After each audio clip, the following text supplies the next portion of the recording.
جی بسم اللہ الرحمن الرحیم۔ ربی یسر ولا تعسر، ربی تمم بالخیر، وبک نستعین یا فتاح یا فتاح یا فتاح۔ جی الحمدللہ، ہمارا جو خط دیوانی کا کورس ہے وہ آج سٹارٹ ہو چکا ہے، اور آج اس کی پہلی کلاس ہے۔ آپ لوگوں کو میں ایک چیز بتاتا چلوں کہ ہم جب بھی کوئی فن سیکھتے ہیں یا کوئی بھی ہم کسی چیز کے بارے میں، ہمیں کسی چیز میں شوق ہوتا ہے، انٹرسٹ ہوتا ہے، یا کوئی بھی ایسا فن ہے، تو ہمیں اس فن کو سیکھنے سے پہلے اس فن کی اہمیت، قدر و منزلت، اور اس کی جو اہمیت ہے اس کا ہمیں پتہ ہونا بہت ضروری ہے۔ فن خطاطی کے حوالے سے اس کی اہمیت، قدر و منزلت اگر میں آپ کو بتاؤں تو سب سے پہلے میں آپ لوگوں کو اس کو قرآن سے اس کی اہمیت بتا دیتا ہوں کہ قرآن میں جب جو پہلی آیات نازل ہوئی تھی آپ صلی اللہ علیہ وسلم پر، پہلی آیات جو نازل ہوئی تھی، اقرأ بسم ربک الذی خلق، خلق الانسان من علق، اقرأ وربک الاکرم الذی علم بالقلم، تو جو پہلی آیات نازل ہوئی تو اس میں بھی قلم کی جو فضیلت ہے، اس سے ہمیں قلم کی جو ہے یہ فضیلت کا پتہ چلتا ہے کہ قلم کتنی فضیلت رکھتا ہے۔ اسی طرح سے آپ صلی اللہ علیہ وسلم نے حدیث مبارکہ میں ارشاد فرمایا ہے کہ اول ما خلق اللہ اللوح والقلم، کہ پہلی چیز جو اللہ تعالیٰ نے بنائی وہ لوح اور قلم تھے۔ تو اس سے بھی ہمیں اندازہ ہوتا ہے کہ قلم کی جو اہمیت ہے وہ کتنی زیادہ ہے۔ ٹھیک ہے، تو یہ میں نے آپ لوگوں کے سامنے آیت اور حدیث ذکر کی، جس سے ہمیں اپنے اس فن کی قدر و منزلت بھی معلوم ہوتی ہے، اور ہم اپنے ہاتھ میں جو قلم پکڑتے ہیں، جو قلم ہم استعمال کرتے ہیں، اس کی بھی ہمیں قدر و منزلت اور فضیلت اور اہمیت پتہ چل گئی ہے۔ تو ہم شروع جو ہے تھوڑا سا روایتی خطاطی کی تاریخ سے کرتے ہیں، کہ ہم کوئی بھی جب کام شروع کرتے ہیں تو ہمیں اس کی ہسٹری معلوم ہونی چاہیے کہ ہم اس کی جو ہے ہسٹری کیا تھی۔ فن خطاطی کی جو ہسٹری ہے، خطوط کے حوالے سے میں آپ کو مختصر طور پر اس کی ہسٹری بتاؤں گا۔ کلاس ہماری شارٹ ہے، اس لیے اتنی لمبی سٹوری میں آپ لوگوں کو نہیں سناؤں گا۔ ہماری جو اس میں ضروری باتیں ہیں وہی میں آپ لوگوں کو بتاؤں گا اس میں۔ ٹھیک ہے، جب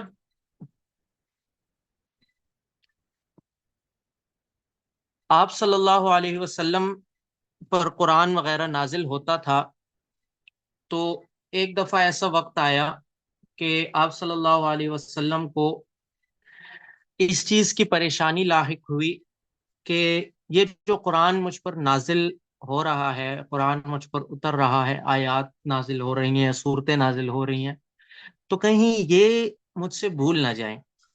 تو آپ صلی اللہ علیہ وسلم نے جو ہے صحابہ کو اکٹھا کیا اور صحابہ کو حکم فرمایا کہ قرآن کو لکھنا شروع کرو۔ صحابہ نے آپ صلی اللہ علیہ وسلم کے حکم کو مانا اور انہوں نے جو ہے قرآن کو لکھنا شروع کیا۔ اس وقت چونکہ اس طرح سے کاغذ قلم اتنی آسانی سے ان کو میسر نہیں تھے، تو اس وقت جو قرآن لکھا گیا، آیات صورتیں محفوظ کی گئیں، تو وہ ہڈیوں پر اور پتھروں پر، اسی طرح مختلف چیزوں پر جو ہے قرآن کی آیات کو محفوظ کیا گیا۔ تو اس وقت صحابہ نے جس تحریر کو استعمال کیا، جس خط کو استعمال کیا قرآن کو محفوظ کرتے وقت، تو اس وقت جو خط انہوں نے استعمال کیا وہ خط کہلاتا ہے خط حیری۔ میں یہاں پہ آپ لوگوں کو میں پراپر لکھ کر دیتا ہوں. جی میری ویڈیو جو ہے آپ لوگوں کو کلیئر ہے؟ جی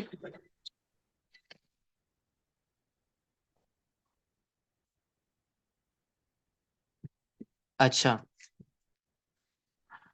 اس وقت جو صحابہ نے جس خط کو استعمال کیا وہ خط تھا خط حیری.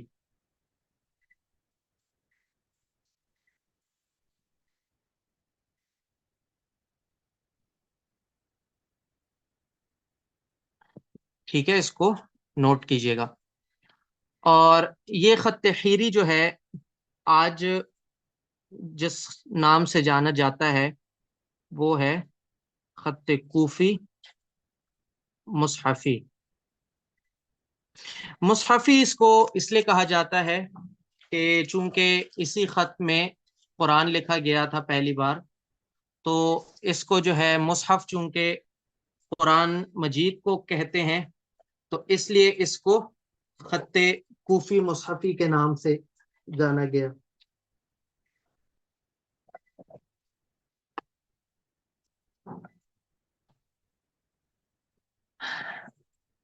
جی تو خط کوفی مصحفی کے نام سے اس وقت اس کو جانا گیا. اور آج ہم جو ہے اس خط کو خط کوفی مصحفی کے نام سے جانتے ہیں. مصحف چونکہ قرآن کو کہتے ہیں اس لیے اس کے ساتھ جو ہے مصحفی لگا دیا گیا.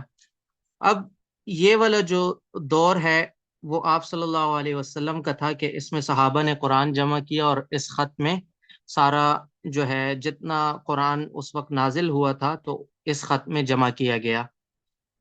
بعد میں پھر چلتے چلتے چلے جاتے حضرت ابن عباس رضی اللہ تعالیٰ عنہ کا دور تھا.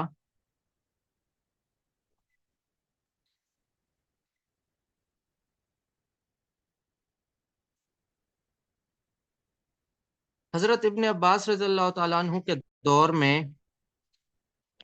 جب اس چیز کو دیکھا گیا تو ان کے دور میں ایک شخص تھا محمد بن علی،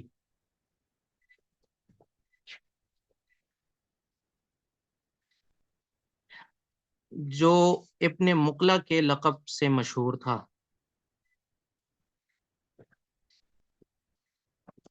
ابن مقلہ اس کا لقب تھا اور محمد بن علی اس کا اپنا نام تھا. یہ شخص اتنا ذہین تھا کہ اس وقت کے بہت سارے علوم اور فنون میں جو ہے اس کو مہارت حاصل تھی. اس میں علم منطق بھی ہے، فن خطاطی بھی ہے، اور بھی بہت سارے علوم جو ہیں اس میں ان کو مہارت حاصل تھی. اور اپنی اسی ذہانت کی وجہ سے یہ اس وقت کے بادشاہ کے بھی کافی قریب ہوئے، جس کی وجہ سے 3 بار یہ اپنے وقت کے وزیر اعظم بھی بنے اور 3 بار جو ہے ان کو جیل بھی جانا پڑا. اچھا جب جیل گئے نا تو جیل میں انہوں نے یہ جو خط ہے خط حیری، اس خط کو بنیاد بنا کر انہوں نے کل 6 خطوط کا ایجاد کیا.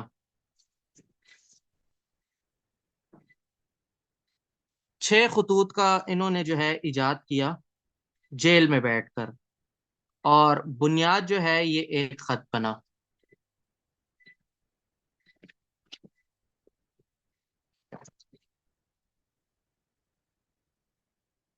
جو 6 خطوط انہوں نے ایجاد کیے اس کی میں آپ لوگوں کو تفصیل بتاتا ہوں. اس میں پہلا خط ہے خط نسخ، خط ثلث،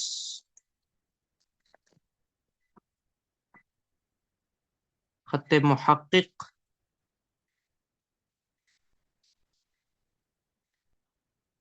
خط ریحان،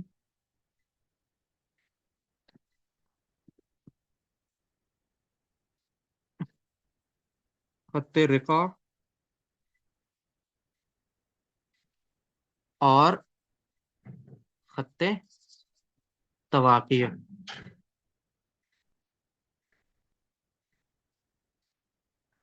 اچھا، ان کے بارے میں آپ لوگوں کو تھوڑی سی جانکاری دیتا چلوں کہ خط نسخ کو نسخ اس لیے کہا جاتا ہے، نسخ کا مطلب جو ہے منسوخ کرنا ہے، کسی چیز کو منسوخ کرنا۔ تو جب یہ خط نسخ ایجاد کیا حضرت ابن عباس رضی اللہ تعالیٰ عنہ نے، اب حضرت ابن عباس رضی اللہ تعالیٰ عنہ کے دور میں جب یہ خط ایجاد کیا گیا محمد بن علی نے، تو اس وقت چونکہ حضرت ابن عباس رضی اللہ تعالیٰ عنہ کے دور تک یہ والا خط استعمال ہوتا آ رہا تھا قرآن میں، قرآن جو ہے اس خط میں لکھا جا رہا تھا۔ جب یہ خط ختم ہو گیا تو اس وقت یہ خط جو ہے قرآن کے لیے مختص کیا گیا، اور اس خط میں جو ہے قرآن لکھنا شروع ہوا۔ آج بھی ہمارے سامنے جو قرآن کے نسخے پڑے ہوتے ہیں تو وہ خط نسخ میں ہے۔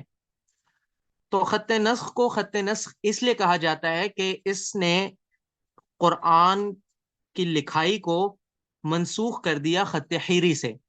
خط حیری اصل میں ایسا خط ہے کہ جس کو صرف اور صرف اس وقت کے لوگ ہی پڑھ سکتے تھے۔ اگر آج بھی قرآن خط حیری میں ہوتا تو ہم کبھی بھی قرآن کو نہ پڑھ سکتے، کیونکہ اس میں نہ اعراب ہے، زبر زیر بھی نہیں ہے، اور دوسرا اس میں نقات بھی نہیں ہے، تو ہمارے لیے اس کو پڑھنا بہت مشکل ہو جاتا۔ تو خط نسخ نے جو ہے قرآن کو ہمارے لیے کافی آسان کر دیا۔ اس کے بعد خط ثلث کو ثلث اس لیے کہا جاتا ہے کہ تحریر میں خط ثلث جو ہے وہ تیسرے نمبر پر آیا۔ پہلے نمبر پہ یہ تھا تحریر میں، دوسرا یہ، اور تیسرے نمبر پر خط ثلث آیا، تو اس لیے خط ثلث کو ثلث کہا جاتا ہے۔ ثلث بیسکلی کہتے ہیں تہائی کو، تیسرے کو، تو اس لیے اس کو خط ثلث کہا جاتا ہے۔ اچھا، خط محقق جو ہے یہ خط ثلث کو تھوڑا سا بڑا کر کے اس میں الفاظ خط ثلث کے بڑے بڑے لکھے جاتے ہیں، تو اس لیے اس کو جو ہے خط ثلث کہا جاتا ہے۔ اور اس میں جو ہے محقق میں چونکہ خط ثلث کے الفاظ ذرا جو ہے مشکل بھی ہوتے ہیں، تو محقق میں جو ہے ثلث ہی کے الفاظ استعمال ہوتے ہیں لیکن ذرا بڑے کر کے۔ مطلب یوں سمجھ لیں کہ ثلث میں اگر الف 7 نقاط کا ہے تو محقق میں 10 تک بھی جا سکتا ہے، 12 تک بھی جا سکتا ہے، 16 تک بھی جا سکتا ہے، تو محقق میں جو ہے اس کے الفاظ بڑے بڑے کر کے لکھے جاتے ہیں۔ ریحان میں جو ہے خط ثلث کو تھوڑا چھوٹا کر کے لکھا جاتا ہے۔ رقا جو ہے، رقا بیسکلی ایک ایسا خط ہے کہ آج کل اس خط کو خط اجازہ کے نام سے جانا جاتا ہے، خط اجازہ۔ تو یہ ایک ایسا خط ہے کہ اس کو ثلث اور نسخ کے مکسچر سے بنایا گیا ہے۔ یہ خط ہم تب لکھتے ہیں جب ہم ثلث اور نسخ میں ماہر ہو جاتے ہیں اور ہمیں اپنے ٹیچر کی طرف سے ثلث اور نسخ سکھانے کی اجازت مل جاتی ہے، تب ہم خط رقاع لکھ سکتے ہیں، اور یہ جو ہے ثلث اور نسخ کا مکسچر ہے۔ تواقی جو ہے، توقی بیسکلی کہتے ہیں دستخط کو عربی میں، تو تواقی جو ہے ایک ایسا خط ہے جو ہمارے فن پاروں میں دستخط ہم استعمال کرتے ہیں، تو اس میں جو ہے یہ والا خط استعمال ہوتا ہے۔ دستخط بھی بیسکلی بہت ٹف رول کے اس میں بنائے جاتے ہیں، تو اس لیے ایک خط اس کے لیے متعین کیا گیا کہ جس خط میں دستخط بنائے جائیں۔ تو دستخط بھی ایک طرح سے اجازت کی طرح ہوتے ہیں کہ آپ کو جب اپنے ٹیچر کی طرف سے ایک دستخط ملتا ہے تو وہ پھر آپ اپنے جب شاہکار بناتے ہیں، فن پارے بناتے ہیں، تو اس میں آپ استعمال کر سکتے ہیں۔ تو یہ ہوا جی حضرت ابن عباس رضی اللہ تعالیٰ عنہ کا دور۔ اب چلتے ہیں ہم سلطنت عثمانیہ کے دور کی طرف۔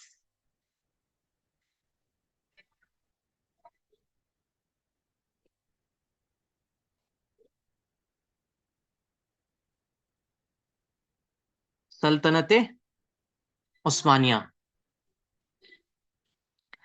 اچھا، سلطنت عثمانیہ میں خطوط پر تھوڑی سی توجہ دی گئی۔ یہ چونکہ حضرت ابن عباس رضی اللہ تعالیٰ عنہ کے دور میں یہ 6 خطوط ایجاد ہوئے، پھر سلطنت عثمانیہ میں بھی بہت زیادہ جو ہے ان چیزوں پر غور کیا گیا کہ فن خطاطی کو تھوڑا سا سراہا جائے، تھوڑا سا اس کو پروموٹ کیا جائے اور آگے لے جایا جائے.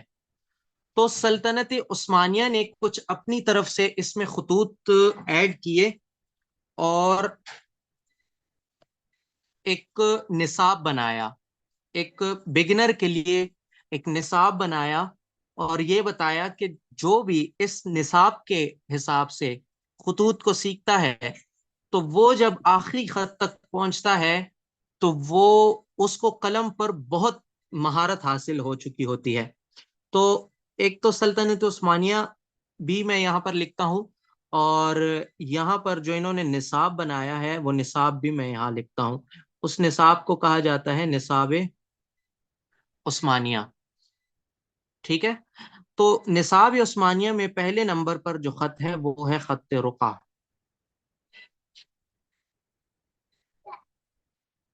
دوسرے نمبر پر جو خط ہے وہ ہے دیوانی. تیسرے نمبر پر جو خط ہے وہ ہے دیوانی جلی. اور چوتھے نمبر پر جو خط ہے وہ ہے نسخ.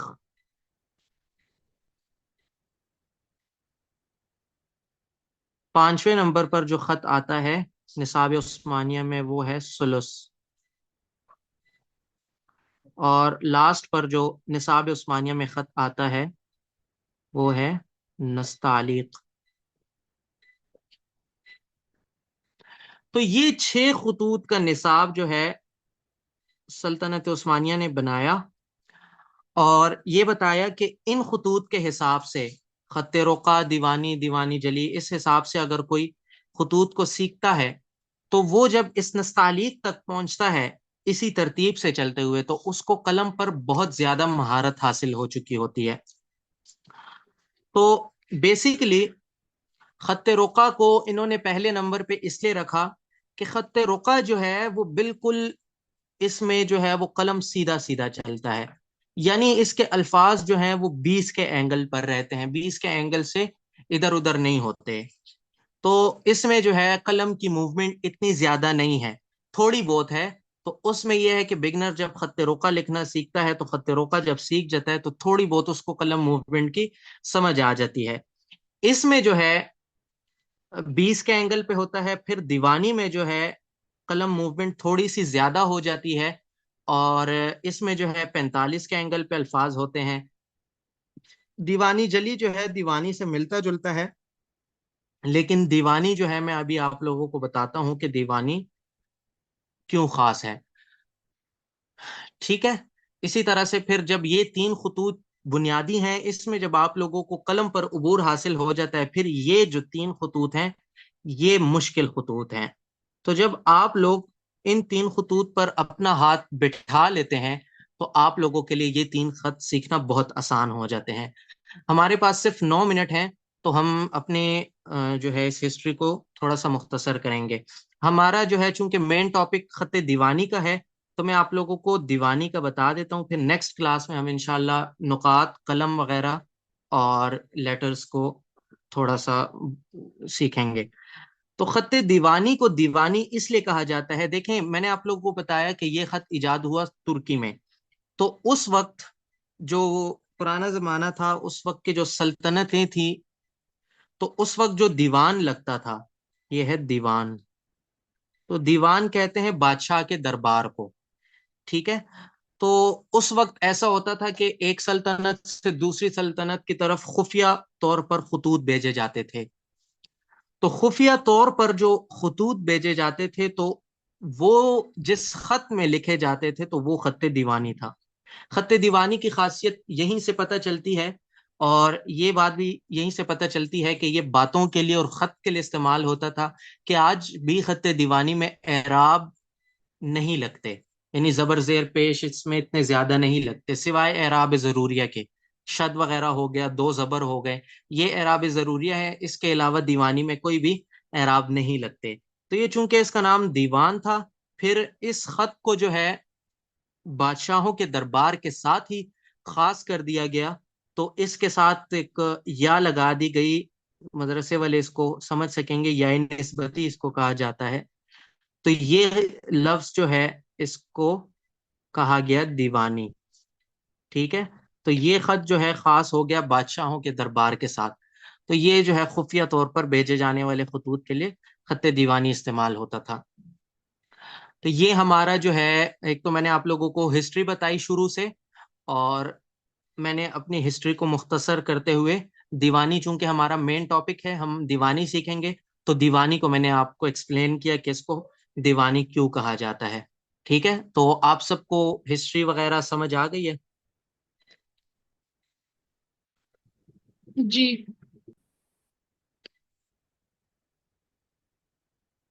کوئی ایسی بات، کوئی ایسی چیز جو آپ لوگوں کو نہ سمجھ آئی ہو تو آپ لوگ پوچھ سکتے ہیں.